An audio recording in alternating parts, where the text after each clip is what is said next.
And if we understand this greed to be the obsessive pursuit of something that can't satisfy and can't provide what the fear of the Lord can provide, in which we are trying in futility to use to get perfect safety and security, which is unattainable, so that we end up controlled by a controlling master that can't be satisfied, well, then it makes so much sense in our practical application of the principle for us to expand this to other greeds that consume us as modern people, much like financial greed consumed so many in those days and also consumes so many in our day to day.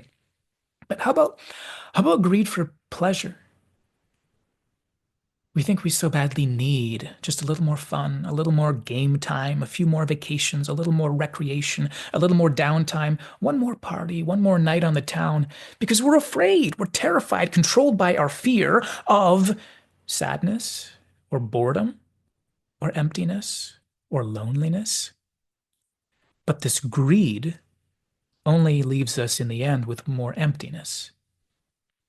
We're controlled by fear of silence and emptiness, when the fear of the Lord and the reverent life, eusebeia, is the opposite of that.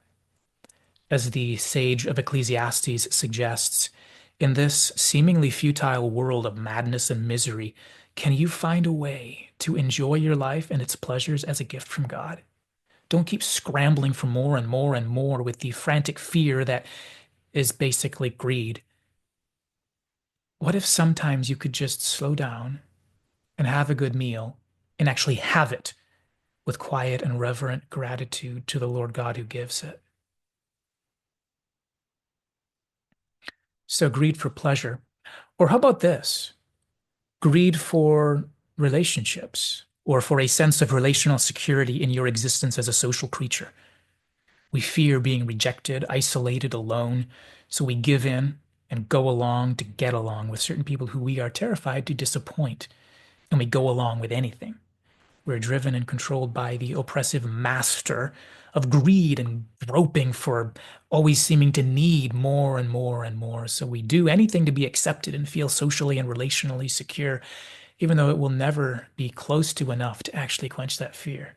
The fear of somehow losing that social footing that gives you that precarious sense of peace, that temporary sense of peace. The cycle can never end unless it actually ends, not by being satisfied, but by being switched to a completely different track entirely. And I think we could probably keep going and explore countless other kinds of greeds, other merciless slave masters that hold us captive and won't let us go, tantalizing us with an offer of peace that is only a lie, only a bold-faced lie to keep you clinging on for one more round.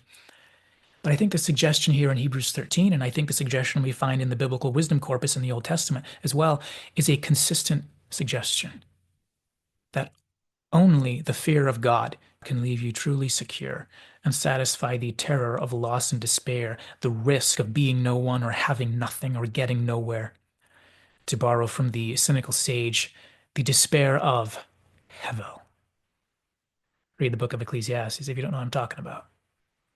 The mad, futile world we live in won't give you your answer, and neither will the very most successful groping about after things that claim they'll satisfy. They won't resolve it for you if you pursue them as a failure, and they won't resolve it for you if you pursue them successfully.